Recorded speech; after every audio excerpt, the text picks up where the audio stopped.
Atalmış Uyghur Abdunum Rayonluq Siyasi Kengash 2023 yıllık siyasi kengashish planını bekitgan bo'lib, planda atalmış Junxo millati o'rtaq gavdasi engini mustahkamlash degan iboralar qayta ta'kidlangan. Tangirtaq to'g'rining 1 fevraldagi xabarda bildirishicha, Xitoy hukumati yaqinda atalmış siyasi kengash Xinjiang Uyghur Abdunum Rayonluq komitetining 2023 yillik kengash planini besib tarqatgan bo'lib, atalmış planda Xitoy Sharq Turkistonda davomlashtirib kelayotgan terror siyosatini ijro qilishda asos qilgan Junxo millati o'rtaq gavdasi engini mustahkamlash degan iboralar qayta ta'kidlangan.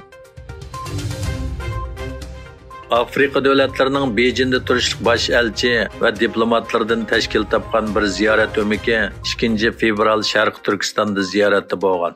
Xitoy tarafdorlarining xabar qilishicha, ziyorat o'migi Uyg'ur Abdunum Rayonluq partiyaning sekretari Ma Shingri va Uyg'ur Abdunum Rayonining raisi Erkin Tonyaz bilan ko'rishib, Amerika hukumati va ba'zi g'arb parlamentlari tomonidan irqiy qirg'inchilik deb ayblangan Xitoyning Xinjiang siyosatini qo'llaydiganligini ifodalagan. Albatta analizchilarning aytishicha, bu ziyorat g'arb davlatlarining Xitoyning Uyg'urlarga qaratgan irqiy qirg'inchiligini javobgarlik tortishtirishchanligiga qarshi elib borgan diplomatik faoliyatining bir parchasi ekan. Amerika bilan Xitoy o'rtasida yangi krizis yuz berdi. Oldingi kuni Amerika osmonida bayqalgan va Xitoyga tava deb jakarlangan jasus shar vahima va andish paydo qildi.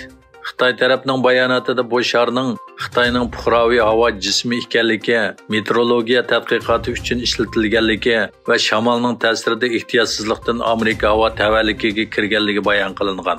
Lekin Xitoyning bayonlari Washingtonni qoyil qilolmadi. Amerika davlat ishlar kotibi Antony Blinken 5-6 fevral kunlari Beijingga qilinadigan ziyoratini bekor qildi. Oxirida bu gaz shari Amerika prezidenti Joe Bidenning buyrug'i bilan Atlantik okeandagi Amerika havo tavalligida Amerika armiyasining aeroplanlari orqali etib tushirildi. Beijing doiralari sharning etib tushirilishiga qattiq norozi bo'ldi va o'ch oladiganligini bildirdi. Ukraina prezidenti Volodymyr Zelenskiyning bildirishicha, 2022 yil 2 oyning 24 kuni Rossiya Ukraina urushi boshlangandan buyon jami 1762 ukrainalik Rossiyaning tutqunligidan qutulgan. Zelenskiy o'zining Telegram hisobidagi silliq yo'llanmasida Rossiya bilan Ukraina o'rtasidagi eng oxirgi mahbus almashtirishda, ya'ni 116 Ukraina askarining qo'yib berilganligini tilga oldi.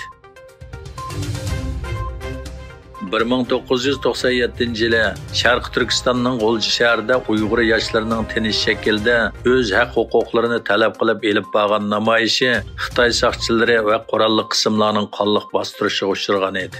Bu zo'r qatlamda minglagan kishi o'ldirilgan. Bu qirg'inchilikning orqa ko'rinishiga qaraydigan bo'lsak, Uyg'urlarning madaniyat kimligi va diniy turmushiga bo'lgan besimning kunsiri kuchayishiga ergishib, Xitoy doiralari el xalqining hayotining muhim tarkibi qismi bo'lgan mashrab faoliyatlarini sababsiz cheklaydi.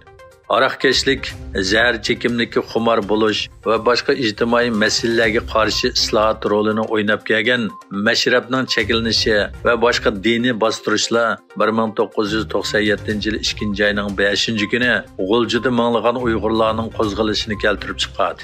Afsuski, bu tinch namoyish qonliq bostirildi. G'o'ljidagi qirg'inchilikdan 26 yil o'tib ketgan bo'lsa-mu, Xitoy doiralari hozirgacha bu voqeani mustaqil kishilar yoki organlarning tekshirishiga yo'l qo'ymaydi.